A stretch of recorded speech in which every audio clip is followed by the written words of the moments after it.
إن الحمد لله نحمده ونستعينه ونستغفره ونعوذ بالله من شرور أنفسنا ومن سيئات أعمالنا من يهده الله فلا مضل له ومن يضلل فلا هادي له وأشهد أن لا إله إلا الله وحده لا شريك له وأشهد أن محمدا عبده ورسوله يا أيها الذين آمنوا اتقوا الله حق تقاته ولا تموتن إلا وأنتم مسلمون يا أيها الناس اتقوا ربكم الذي خلقكم من نفس واحدة وخلق منها زوجها وبث منهما رجالا كثيرا ونساء واتقوا الله الذي تساءلون به والأرحام إن الله كان عليكم رقيبا يا أيها الذين آمنوا اتقوا الله وقولوا قولا سديدا يصلح لكم أعمالكم ويغفر لكم ذنوبكم ومن يطع الله ورسوله فقد فاز فوزا عظيما أما بعد فإن خير الحديث كتاب الله وخير الهدي هدي محمد صلى الله عليه وسلم وشر الأمور محدثاتها وكل محدثة بدعة وكل بدعة ضلالة وكل ضلالة في النار أعوذ بالله من الشيطان الرجيم بسم الله الرحمن الرحيم إن الله اشترى من المؤمنين أنفسهم وأموالهم بأن لهم الجنة. معزز حاضرین جمعہ، دینی بھائیوں، اسلامی ماں اور بہنوں، ہم اللہ کے بندے ہیں اور اللہ کا بندہ ہونے کا معنی یہ ہے کہ ہم پابند ہیں، ہم غلام ہیں، ہم فرما بردار ہیں اپنے رب کے، ہم آزاد نہیں ہیں. بعض علماء نے کہا ہے کہ عبد جو ہے یہ حر کا ضد ہے. بعض علماء نے کہا ہے کہ عبد جو ہے یعنی بندہ ہونا یہ آزاد ہونے کا ضد ہے. بندہ ہے تو آزاد نہیں ہے. جیسے غلام جو آپ کا ہے وہ آزاد نہیں ہے. غلام جب ہوتا ہے تو آزاد نہیں ہوتا، آزاد ہوا تو غلام نہیں ہے. ایسے ہی ہم اللہ کے بندے ہیں تو ہم آزاد نہیں ہیں اور ہم مکلف ہیں اپنے رب کے احکام کے. ہم اپنے رب کے احکام کے مکلف ہیں، اور جب بندہ اپنے رب کے احکام کا مکلف ہوتا ہے تو اللہ اپنے رب کے احکام کا فرما بردار ہوتا ہے، آزاد نہیں ہوتا. پھر وہ حکم اپنے رب کا مانتا ہے، اپنی خواہشات اپنے نفس کا نہیں مانتا. ہم اپنے نفس کے تابع نہیں ہیں. اگر ہم اپنے نفس کے تابع ہو گئے تو ہم اپنے نفس کے غلام ہو گئے.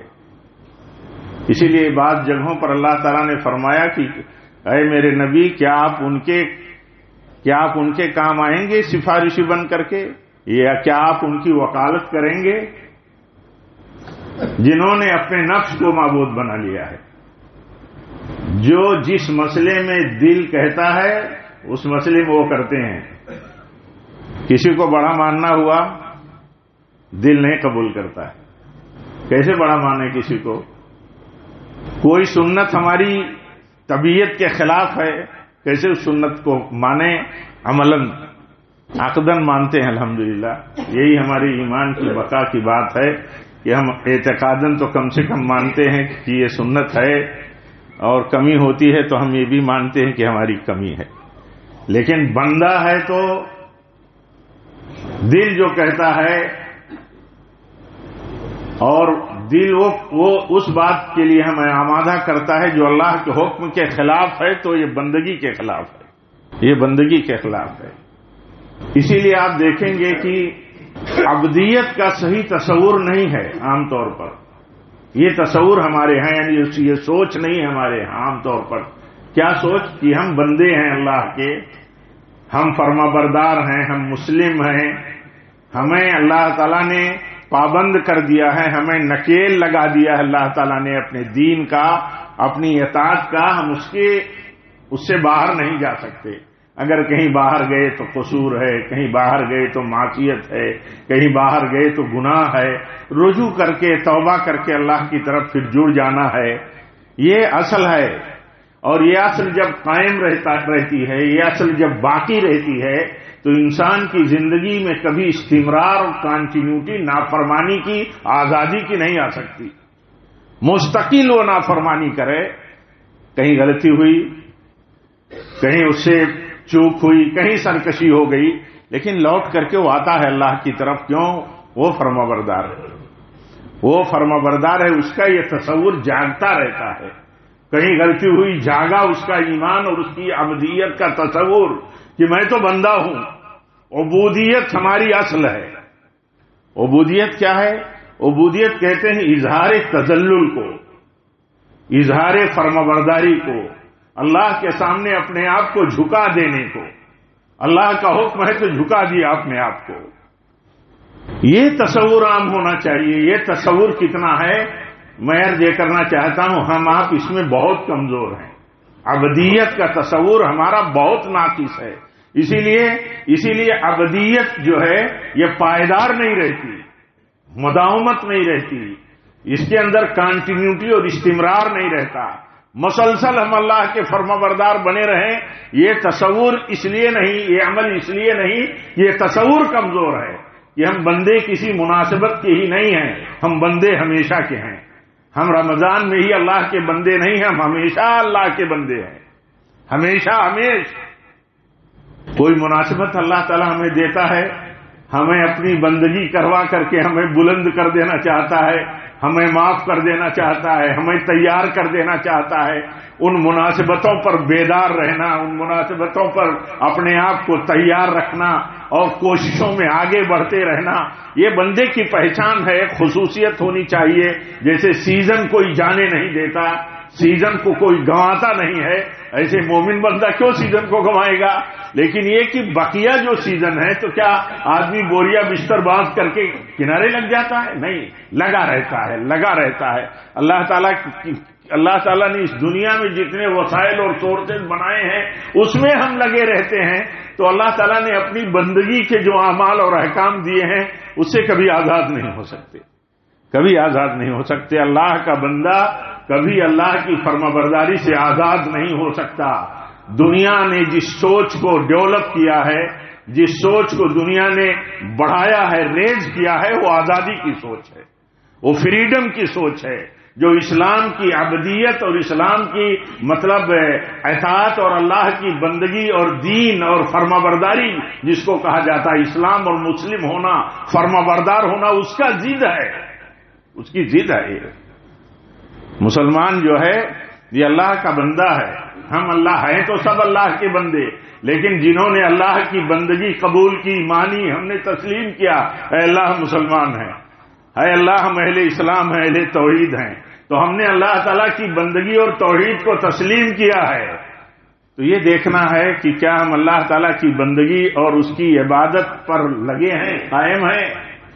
کیا ہم اللہ کے حکم کی پیروی کرتے ہیں جس طرح اللہ چاہتا ہے؟ وَاعْبُدْ رَبَّكَ حَتَّى يَأْتِيَكَ الْيَقِينُ۔ تم بندے بنے رہو، تم فرمانبردار بنے رہو، تم فرمانبرداری کرتے رہو، حَتَّى يَأْتِيَكَ الْيَقِينُ، یہاں تک کہ موت آ جائے تمہیں۔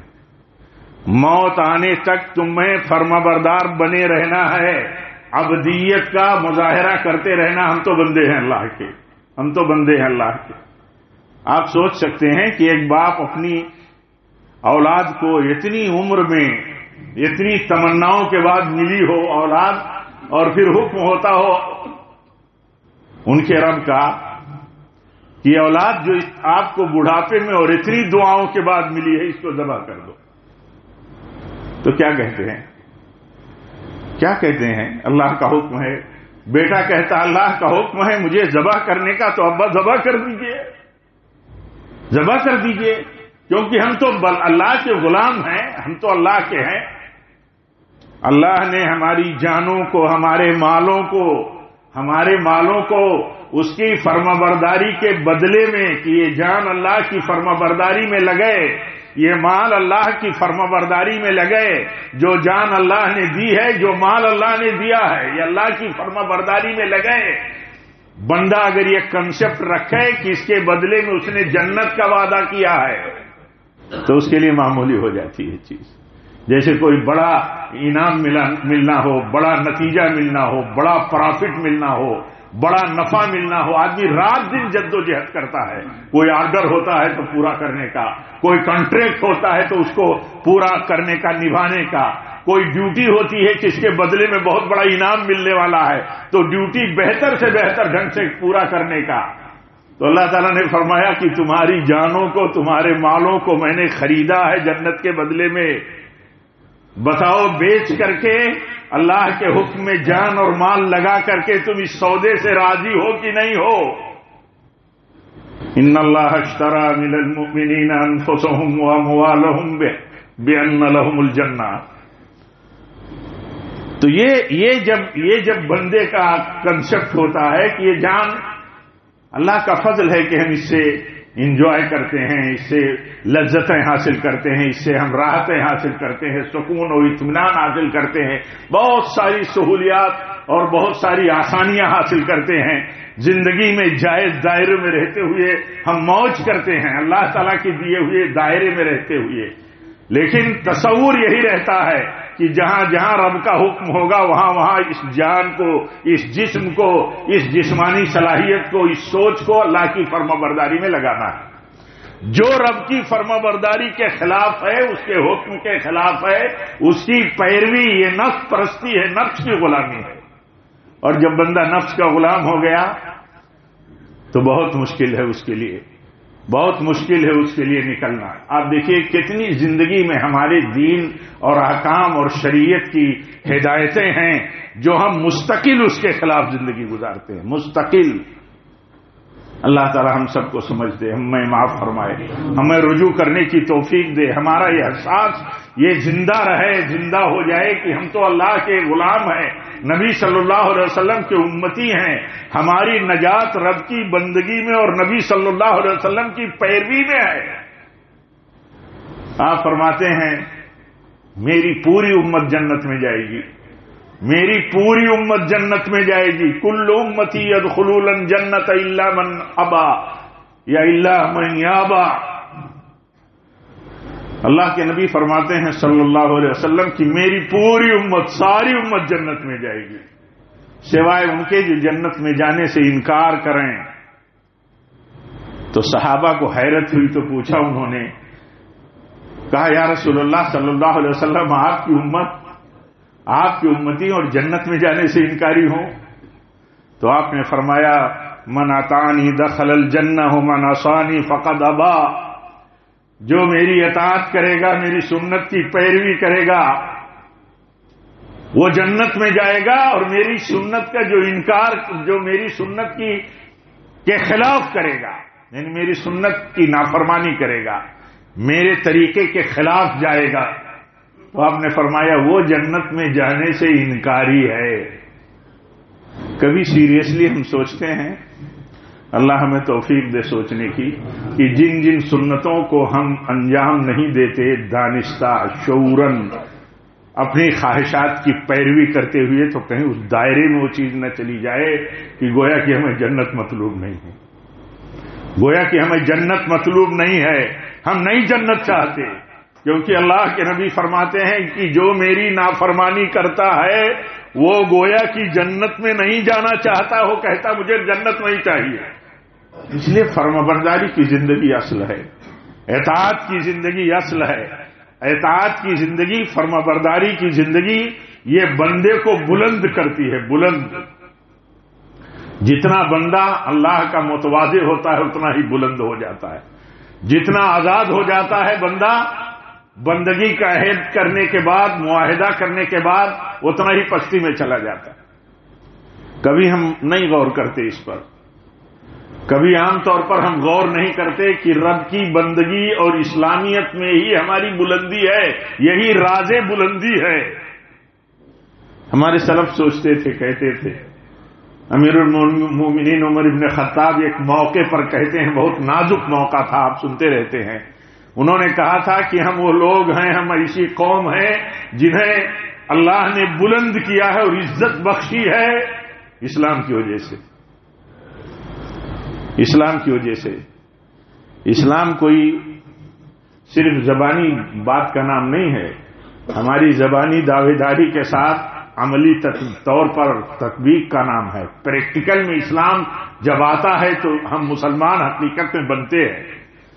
تو انہوں نے کہا کہ ہم وہ قوم ہیں جنہیں اللہ نے عزت بخشی ہے اسلام سے، رب نے اپنی فرمانبرداری سے ہمیں عزت بخشی ہے، اسلام سے راضی رہنے پر ہمیں اللہ نے عزت بخشی ہے۔ اگر ہم عزت کی تلاش اسلام کو چھوڑ کر کے، رب کی فرمانبرداری کو چھوڑ کر کے، اس کے عہد وفا کو توڑ کر کے اگر ہم چاہیں گے تو اللہ ذلیل کر دے گا۔ آپ بتائیے کتنا ہمارے ہاں قوم میں، کمیونٹی میں، خاص عام میں عام طور پر کون سا تصور ہے؟ کون سا تصور ہے؟ عام طور پر تصور یہ نہیں ہے، عام طور پر یہ تصور ہے، اور عام طور پر یہ تصور ہے کہ عزت کی راہ اچھی تجارت ہے، عزت کی راہ اچھی تعلیم ہے، عزت کی راہ حکومت ہے، یہ ساری چیزیں اللہ تعالیٰ دے گا اصل فرمانبرداری کی بنیاد پر۔ اصل فرمانبرداری جب آئے گی تو دے گا، تو یہ چیزیں تابع ہیں، یہ چیزیں تابع ہیں، یہ ثمرات ہیں، نتیجے ہوں گے اللہ تعالیٰ کے بندوں کے ہاں۔ لیکن یہ کہ بندے نافرمان ہوں اور ان کے پاس تصور یہ بن جائے کہ دنیا ہوگی تو ہماری عزت ہو جائے گی، تعلیم ہوگی تو ہم بلند ہو جائیں گے، سیاستیں آ جائیں تو ہم دنیا پر اپنا کنٹرول جما لیں گے، تو نہیں ہوگا، ایسا نہیں ہوگا۔ انہوں نے کہا ہمیں اللہ نے اسلام سے عزت بخشی ہے، اسلام چھوڑ کر کے نحن الذی اعزنا اللہ بالاسلام، اور کہتے ہیں اگر ہم اس عزت ڈھونڈیں گے اسلام سے ہٹ کر کے تو اللہ ہمیں ذلیل کر دے گا۔ اتنا مضبوط موقف تھا، ایسا کنسپٹ تھا، اس سوچ کے تھے کہ اگر ہم نے اسلام چھوڑ کر کے عزت ڈھونڈی تو ہمیں اللہ تعالیٰ عزت تو دور کی بات ہے ذلیل کرے گا۔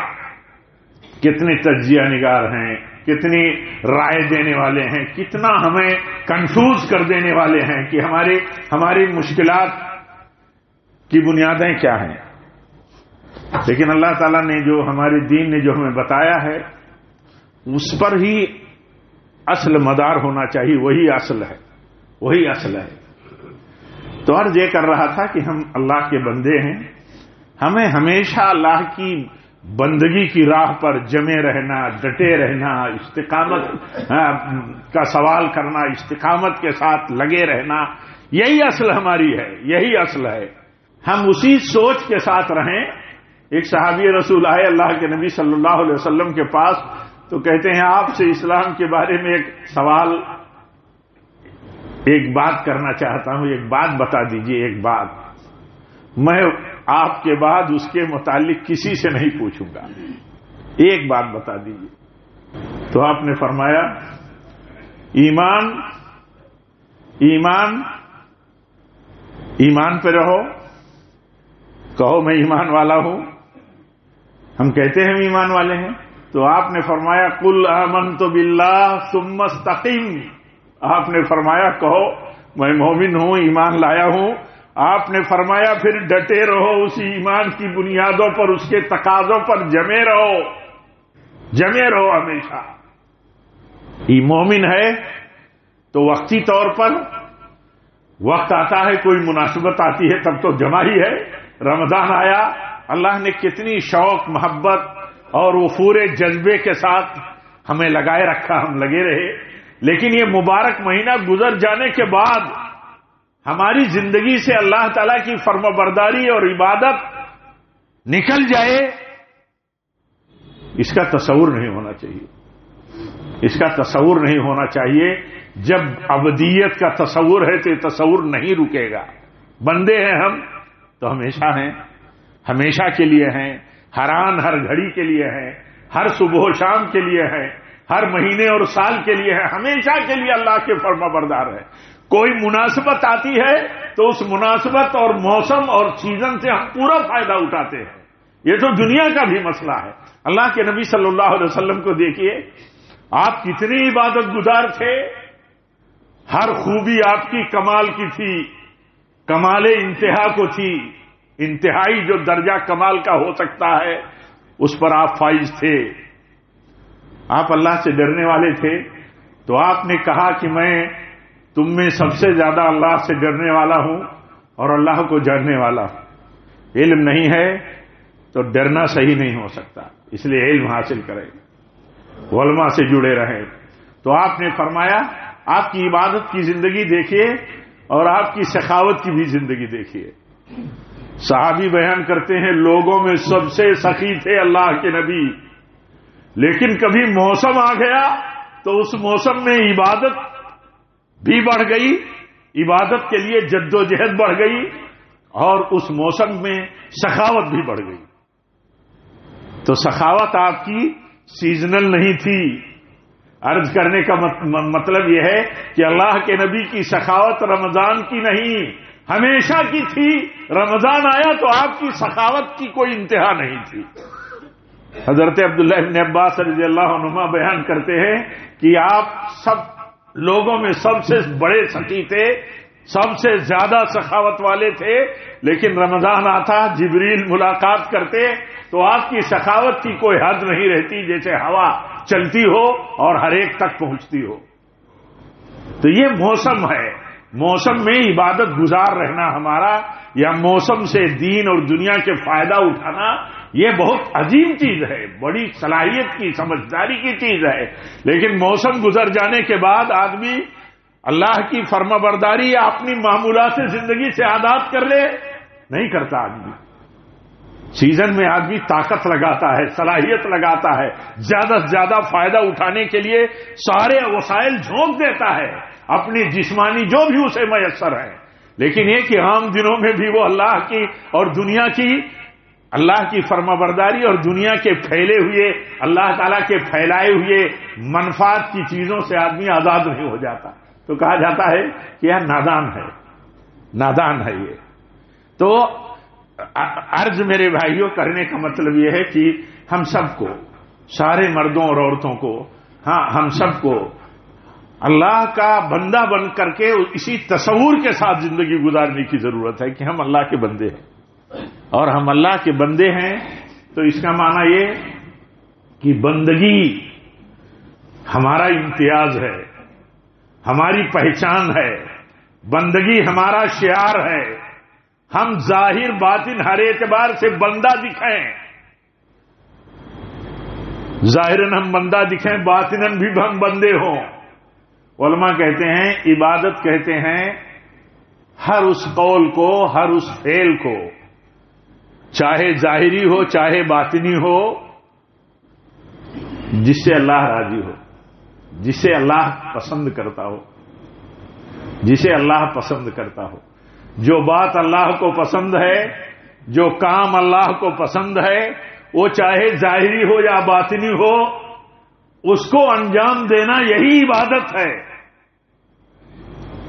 موٹی سی بات ہے یہ، اور ہم میں ہر چھوٹا بڑا سمجھتا ہے عام طور پر عام مسائل میں کہ اللہ کو پسند ہے یا اللہ کو پسند نہیں، یہ اللہ کو پسند ہے یا اللہ کو پسند نہیں ہے۔ کتنی باریکی سے صحابہ اپنی زندگیوں میں اللہ اور اس کے رسول کی پسند ناپسند کو برتتے تھے۔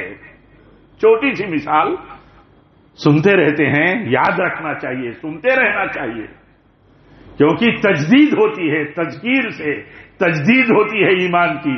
صحابہ کی فرما برداری کی زندگی سے صحابہ سے محبت بڑھتی ہے کہ کیسے فرما بردار تھے، کیسے بلندی بخشی اللہ نے ان کو، ان کے ہاتھوں پر، کیسے اللہ نے تابع کر دیا ساری دنیا کو ان کے ہاتھوں پر۔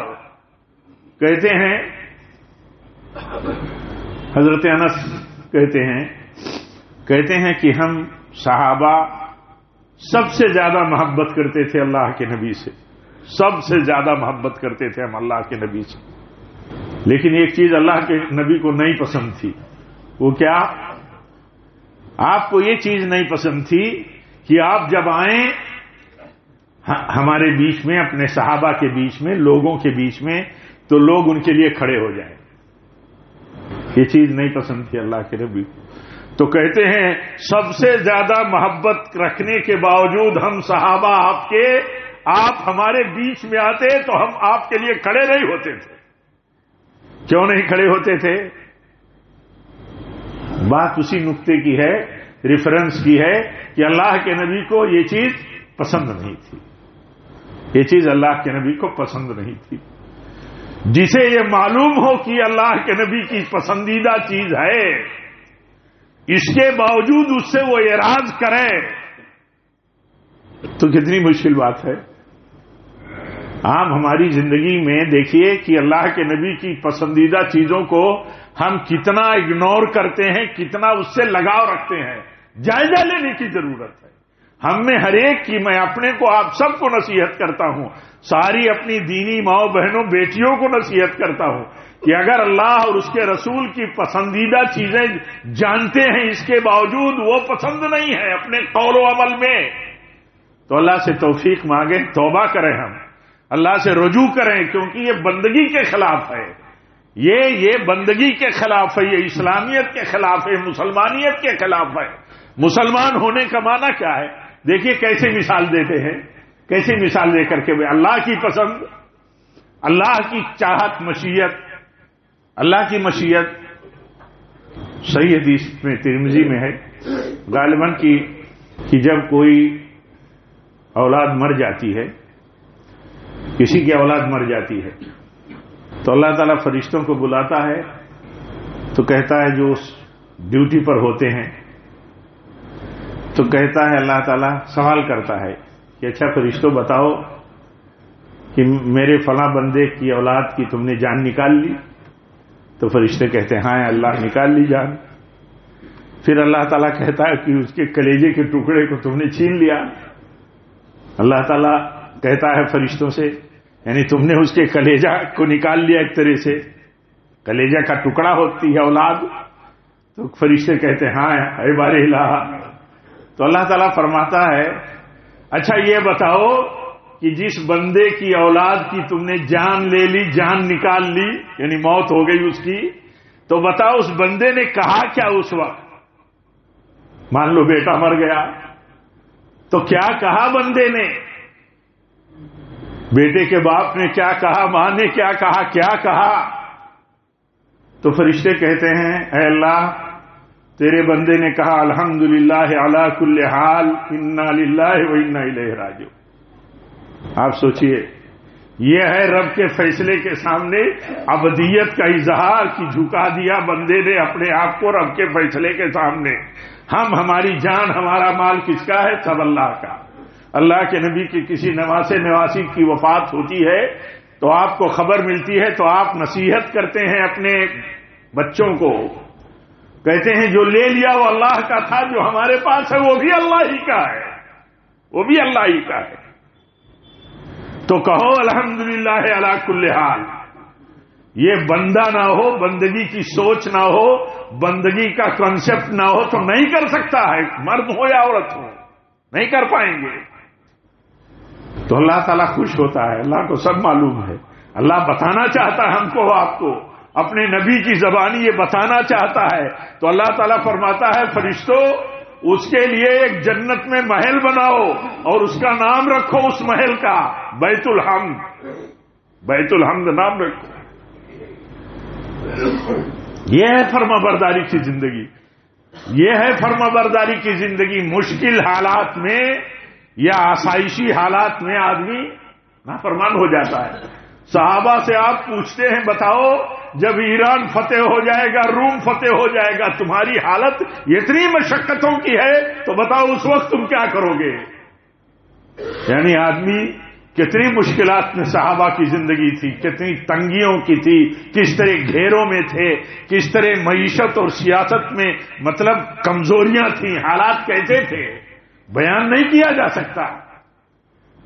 لیکن آپ پوچھتے ہیں بتاؤ وہ دن جب آئے گا کہ روم فتح ہو جائے گا، ایران فتح ہو جائے گا، دنیا کی قوتیں تمہارے تابع ہو جائیں گے، تمہارے قدموں میں آ جائیں گی، بتاؤ تم اس وقت کیسے رہو گے؟ ہم میں جو لوگ دنیا میں اچھے حالات میں وہ دیکھیں کہ وہ اللہ کے دین پر کیسے ہیں، کیسے چلتے ہیں، سنتیں کتنی برتتے ہیں۔ عام طور پر دنیا جن کے پاس آتی ہے عام طور پر سب نہیں ایسے ہوتے، ان کی زندگیوں میں بڑی آزادی ہوتی ہے، آزادی کے بغیر ان کی زندگی کا وہ سمجھتے ہیں تصور نہیں ہے، ہمارا ایک لیول ہونا چاہیے۔ حضرت عبد الرحمن بن عوف رضی اللہ عنہ کہتے ہیں ایسے ہی جیسے آج ہم فرما بردار ہیں، ایسے ہی ایران اور روم پر ہماری حکومت ہوگی ہے اللہ، تب بھی تیرے فرما بردار رہیں، تب بھی اے نبی صلی اللہ علیہ وسلم تب بھی ہم ایسے ہی فرما بردار رہیں گے اپنے رب کے۔ یہ ہے اصل عبدیت کی زندگی، اسی پر ہمیں جینے کی ضرورت ہے۔ ہم کمزور ہیں، ہمارے لیے اللہ تعالیٰ نے موقع رکھے ہیں، رات دن کا موقع، دن میں بھی رات میں بھی۔ اللہ تعالیٰ چاہتا ہے آزاد نہ رہو، آزاد ہو تو توفیق مانگو، توبہ کر کے فرما بردار بن جاؤ۔ اللہ کے نبی کی سکھائی ہوئی وہ سید الاستغفار دیکھیے، بندہ کہے کہ اے اللہ میں تیرا بندہ ہوں، تو نے مجھے پیدا کیا ہے، تو ہی میرا رب ہے، لا الہ الا انت، تیرے سوا کوئی معبود برحق نہیں۔ سچائی کو ہم ڈکلیئر کرتے رہتے ہیں، ہمیشہ اس سچائی کو آدمی بیان کرتا رہے کہ اللہ کے سوا دنیا میں جتنوں کی بھکتی اور عبادت ہوتی ہے سب باطل ہے۔ اے اللہ تو ہی اکیلا عبادت کا مستحق ہے، میں تیرا بندہ ہوں، میں تیرے عہد کا پابند ہوں، وفادار ہوں۔ اس طرح بندہ زندگی گزارے، اس کی توفیق ہم سب کو مانگنا چاہیے۔ اللہ سے دعا کرتا ہوں کہ رب العالمین جب تک ہمیں زندہ رکھے، اپنے تقوی پر رکھے، اپنی فرما برداری پر رکھے، اپنے نبی کی سنت اور طریقے پر رکھے، اور جب بھی ہماری موت ہو تو اسی پر ہو۔ وآخر دعوانا الحمدللہ رب العالمین۔